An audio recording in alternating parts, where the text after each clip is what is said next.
C'est de vous qu'on abuse souvent. On vient, vous êtes venu là de vous-même. Est-ce qu'on vous a donné un t-shirt et 5 000 francs pour venir ici? Vous êtes venu de vous-même. Hier soir, j'étais à Dienga. Les gens m'ont attendu jusqu'à 10 heures du soir. Je suis arrivé à Pana à minuit. Les gens m'attendaient toujours. On a fait le meeting à minuit et demi. C'était pour montrer que les parents étaient intéressés par ce que je voulais dire. Le pays doit changer. Les femmes l'ont chanté là. Le pays doit changer dans votre intérêt. Nous ne pouvons pas continuer avec ce régime-là qui nous prend pour des esclaves, qui ne nous respecte pas. Nos villages ne peuvent pas continuer à mourir ainsi. Un président qui ne peut pas prendre la peine de prendre un jour la voiture et dire qu'il part de Libreville jusqu'à Koulamoutou par la route, pour qu'au moins il voit comment sont nos villages, pour qu'au moins il voit dans quelles conditions vivent nos parents. Parce que quand on lui parle de ça, il a l'air de nous prendre pour des extraterrestres.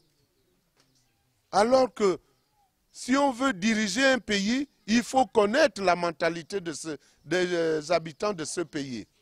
Il faut connaître comment ils vivent. L'eau et l'électricité sont un besoin naturel. Ça ne doit pas être une faveur. Donc il faut que jeunes gens, vous compreniez que votre avenir est entre vos mains. Vous devez parler à d'autres jeunes qui passent leur temps à aller crier « Ya Ali, Ya Ali ». Ya Ali ne leur apportera rien. Il ne leur apportera rien.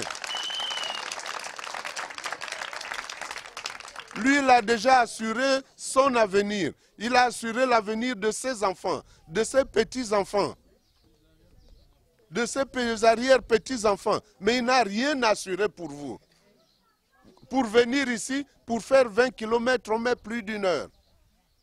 Est-ce que c'est normal? Quand on sait qu'ici, c'est le canton d'origine de son ministre de l'Intérieur.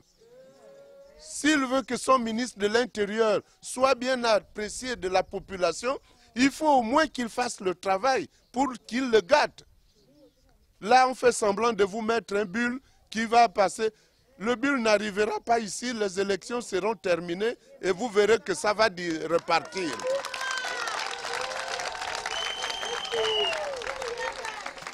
Donc tout ça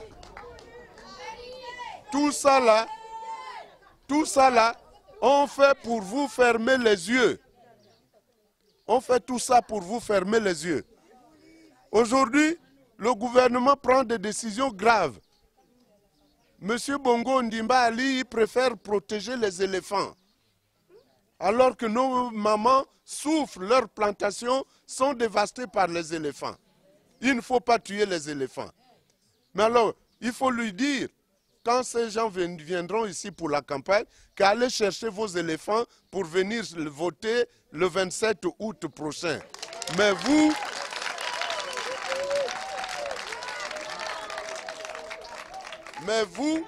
vous devez refuser de voter pour lui. Parce qu'il ne vous respecte pas. Parce qu'il n'a pas tenu ses promesses. Il nous a trop promis. Nous ne pouvons pas lui accorder des circonstances atténuantes. On ne peut pas mentir à une population jusqu'à ce point-là. Vous êtes au chômage. Si l'État payait les entreprises fonctionneraient normalement. Mais l'État ne paye pas les entreprises. Les entreprises sont obligées de fermer. Et vous ne pouvez pas avoir du travail dans ces conditions. C'est donc lui l'auteur du chômage des jeunes. C'est lui le responsable du chômage des jeunes. Il ne faut pas que vous oubliez ça, chers enfants. Donc, ne vous laissez pas abuser. Je tenais à arriver ici à Banga, malgré le temps court, pour vous dire tout cela.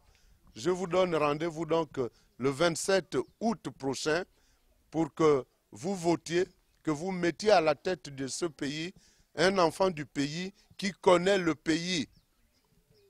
Un président ne doit pas connaître son pays à travers les maquettes ou à travers les images. Il faut aller sur le terrain. Il faut vivre avec les gens des villages pour connaître comment ils ronflent la nuit. Et pourquoi tel ronfle comme ça? C'est peut-être parce qu'il est malade. Et s'il est malade, on doit le soigner. Ça doit être la préoccupation des dirigeants. Voilà.